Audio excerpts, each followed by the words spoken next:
Hi there, Janet Fritz here for Galaxy Girl Creations. Welcome to my channel, and welcome to another day of the best of 30 days of sketches. Today is day 5, and I am using this sketch from Susan Stringfellow for Sketch Savvy, and I have turned it on its side, rotated it one turn towards the right, and I am using an embellishment cluster that I made on, I think, day 2. It's all kind of running together at this point. And we're only on day 5. So I have these 2 photos of my mom, and it's her birthday, and the cake my daughter made, it was an angel food cake that she made from scratch. So I just wanted to highlight that it was my mom's birthday, and this is the kind of cake that her mom used to make for her when she was young and growing up. So I wanted to highlight that. It's also her 77th birthday, so that is why there's a 77 on there. I decided, in order to recreate the chevrons that are coming in from the top and the bottom, since I rotated my sketch, they're coming in from the sides, but I would use some pink Carnation paper glaze from Picket Fence Studio. And I have this stencil. It is supposed to be, I think, a starburst, or shooting stars is actually, I think, what it's called. Anyway, I'll put the links to these things down below so that you can find them if they are something that you are interested in. But they just looked very celebratory, the stencil did, and so that's why I decided to go ahead and use it. The paper that I'm using is from Close to My Heart, and I thought it was really pretty and perfect for this particular page with the strawberries and everything and the pinks. I thought it was perfect. And the little paper that I used inside the embellishment sheet was just a piece of scrap paper that I had from my scrap bin. It is not from Close to My Heart. But the embellishments that I'm going to use, the sticker sheet, is from Close to My Heart. So, and I do believe that paper and embellishment pack are still available. So I decided to cut my paper, but I cut it a little bit too short. I wanted to cut it a little bit longer. So I'm going to piece it back together. And unfortunately I have to piece it down at the bottom and not at the top. But you're not really going to see it anyway, because the photo is going to cover the majority of the seam. You're only going to see just that little tiny bit that is peeking out from behind the seam. And I don't think you can actually tell that it's actually pieced together at that point because it's such a small bit. I probably should have thought about it a little bit before I cut it. So I just wanted it to be a little bit longer to show a little bit more of that floral paper. It's really pretty. And I really liked the bokeh paper as well. And you saw me trying to decide if I wanted the yellow at the top or at the bottom.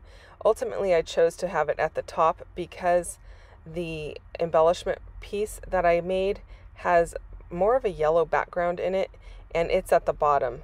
So I didn't want to have the majority of all of my yellow at the bottom. I wanted to kind of divide it up, and so that's how I ended up divvying it up.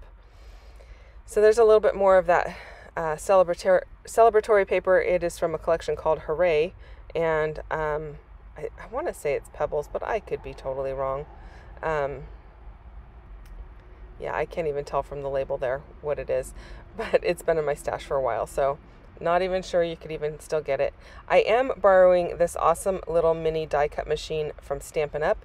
That a friend of mine loaned me. We were cropping together, and she brought hers. I only had my large die cut machine with me, not my small one, and so she offered for me to go ahead and use it, to give it a try, and lo and behold, it is very, very nice.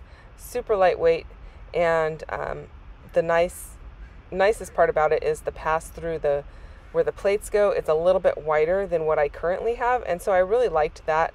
I don't think I'm going to run out and buy one right away because my other machine works just fine, and I really love it, and it has a much smaller footprint on my desk. But at some point when mine ends up no longer working, which could be soon, because I found a little part underneath it that may have come from inside of it, but it still seems to be holding up, and I'll use it until it just doesn't work anymore. So this may end up being a replacement piece for it.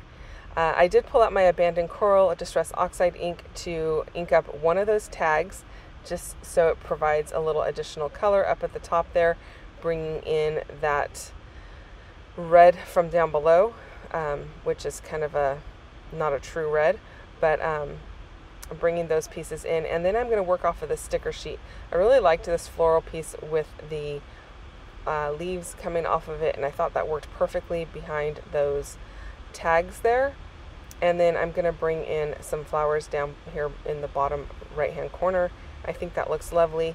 Don't forget there's a hop going on, so the links are in a playlist down below in my description box so that you can find everybody who is playing along easily. And there are some people playing along over on Instagram. I will include the links of the people that I know for sure are playing along. Otherwise, you can always search on Instagram with the hashtag best of 30 DSCBL, Days of Sketches, Christy's Beautiful Life. Yeah, I think that's what it is. Anyway, the link will be down below for that too, or the hashtag, so that you can find that easily. I wanted to bring another piece of that paper that I used for the embellishment up above here so that it just ties it all together. So I just created a little piece to go on that white tag, and I think that looks really cool. It just is another nod to the piece that I have at the bottom, but it doesn't have to be like really overpowering. It's just there kind of hidden. I really liked the little tag here that says, or the little phrase sticker that says sweet stuff, because it's going right on top of that photograph of the cake. I don't have a ton of journaling for this. I will put some journaling, but I'll probably just write it directly on that red tag, or if I have too much for that, I might just write it on the background paper, and that's okay with me. I don't have any problem with that. I know some people have a hard time just handwriting right on their layouts, but it's not a problem for me. So I've kind of gotten used to it. It did used to be a problem, so don't think it comes natural. It's just something that, you know, you get used to with practice. So I'm just trying to figure out where to put this extra leaf that I pulled off of the one that is over by the word celebrate the little things, because that leaf was covering up some of the words over there. So I just tucked it underneath the floral bit that is on the bottom right hand side. And in just a moment, I'm going to start working on some little pieces to go in the holes of the tags. And unfortunately, since I was at a crop, I didn't have any string with me or twine or anything, and neither did either of the two friends that I was cropping with. So I had this iridescent tape with me, and so what I did was I put two pieces back to back so they were no longer sticky, and then I just put them through and used my tiny attacher to hold them in place. Now I did try doing it a different way, and it did not work out as well, so what I end up going with is what I just described to you, and I'm going to do that right here so you can see it on screen. It's really hard to fold this in half so that it, like where the folded piece meets up perfectly, so I didn't even worry about that. I just trimmed it off at an angle, and so that really helped, because getting them to match up perfectly without any wrinkles was almost, well, it was impossible for me anyway. So if I had been thinking about it, I probably would have done this bit before I tucked them in, but yeah, it was not on my mind at the time when I was creating the tags. And so there they are with that little bit of iridescent washi tape in there.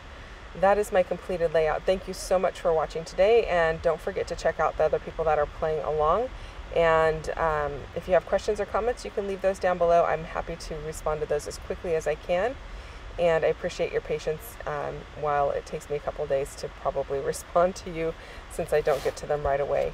Don't forget to hit that thumbs up button, and if you're not already subscribed, I would love for you to subscribe to my channel as well. I will see you guys again very soon with another layout or an embellishment cluster. Thanks so much for watching. Bye-bye.